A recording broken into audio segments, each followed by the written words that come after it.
Jadi pemirsa, hingga Selasa dini hari, KPU ini sudah mengesahkan rekapitulasi suara nasional di 34 dari 38 provinsi di Indonesia.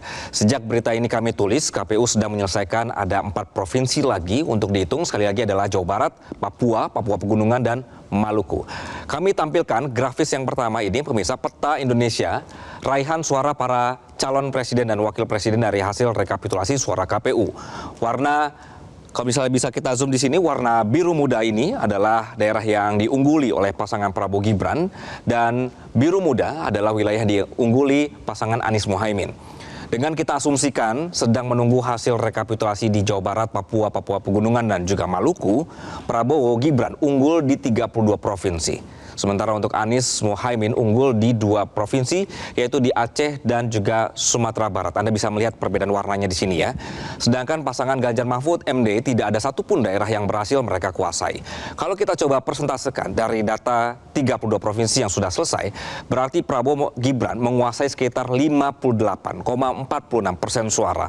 Lalu pasangan Anies Mohaimin di angka 23,64% dan Ganjar Mahfud di 17,91%. Satu provinsi yang masih ditunggu adalah sebenarnya Jawa Barat, yang selain belum selesai direkap, Jabar ini punya DPT paling banyak di Indonesia, 35 juta pemilih pemirsa. Angka realnya adalah di 35.714.901 DPT. Jadi kalau rekapitulasi nasional dikejar selesai hari ini, itu nanti akan melihat perkembangannya nanti seperti apa begitu ya. Sementara di sisi lain, penghitungan suara di luar negeri sudah selesai total. Penghitungannya sudah selesai untuk 128 wilayah PPLN atau Panitia Pemilihan Luar Negeri. Dengan jumlah pemilih di angka 687.978 orang, hasilnya Prabowo Gibran unggul untuk pemilihan di luar negeri.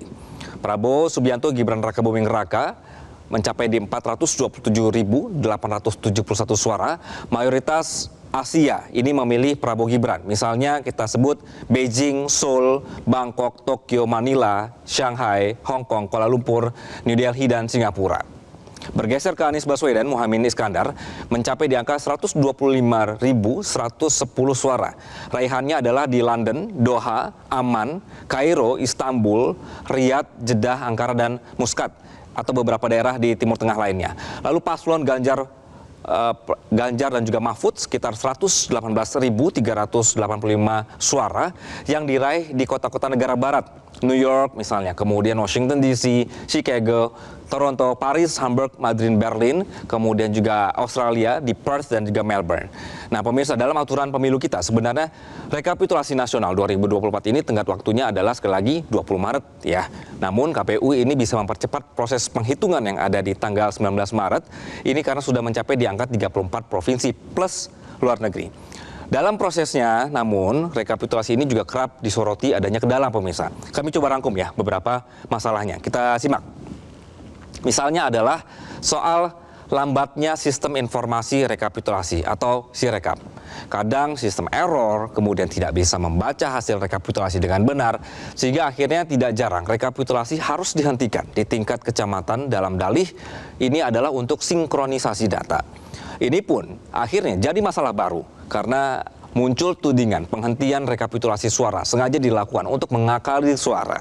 Kendala dalam penggunaan Sirekap ini kemudian juga selalu jadi sorotan soal ketidaksiapan KPU tentang sistem yang seharusnya mewujudkan pemilu yang transparan, namun jadi seperti ada dugaan sengaja akal-akalan untuk memainkan suara. Sehingga banyak yang menduga-duga terjadinya kecurangan pemilu. Hal inilah yang kemudian memicu gesekan dan kekisruhan di proses rekapitulasi di seluruh Indonesia.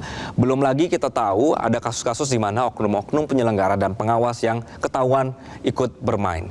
Nah, sebelumnya proses rekapitulasi pemirsa untuk suara pemilu 2024 di sejumlah daerah kerap diwarnai kericuhan. Seperti misalnya kita akan flashback di Maluku Utara ketika kericuhan terjadi karena adanya ketidaksesuaian data perolehan suara. Sementara itu misalnya juga di Sulawesi Tenggara, di mana saksi partai ini juga harus walk out usai menolak hasil pleno rekapitulasi.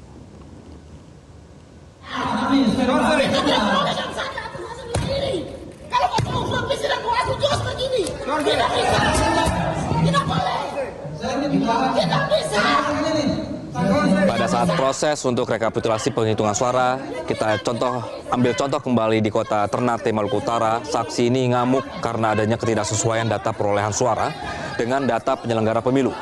Disinyalir adanya 789 suara milik calon anggota DPR RI dari Partai Golkar diduga hilang.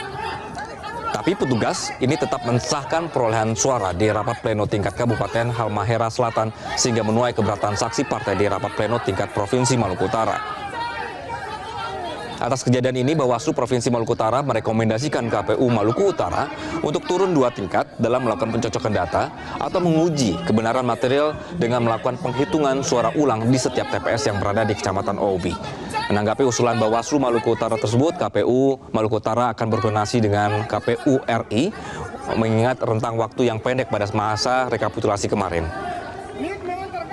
Kita simak contoh lainnya pemirsa, ini dia salah satunya lagi. Ini bukan soal kulit permen.